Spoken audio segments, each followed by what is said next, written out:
Glue in wall framing? Yeah. It's not your everyday thing, but it does get used sometimes, especially when you want that extra hold or to cut down on annoying squeaks.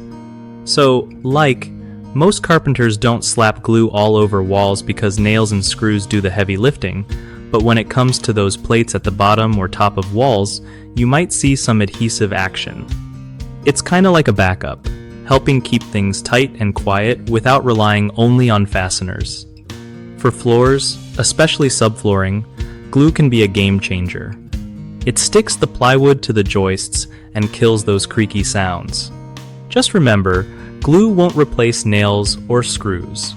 It's more like a sidekick that makes framing stronger and less noisy.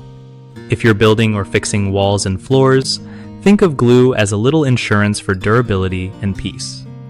And yeah, not every job needs it, but if quiet and solid is your vibe, give it a shot where plates meet floors or in subfloors. One of the biggest mistakes with glue in wall framing is thinking it can replace nails or screws. Glue alone won't hold up structurally, so always pair it with mechanical fasteners.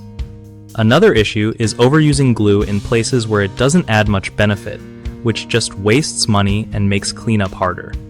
Lastly, some folks forget to use the right type of adhesive designed for wood framing, and that leads to weak bonds or glue that breaks down over time.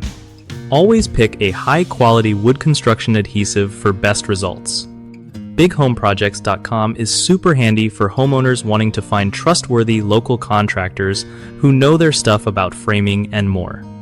For contractors, it's a cool way to get matched with people who really need their skills without the hassle of endless searching.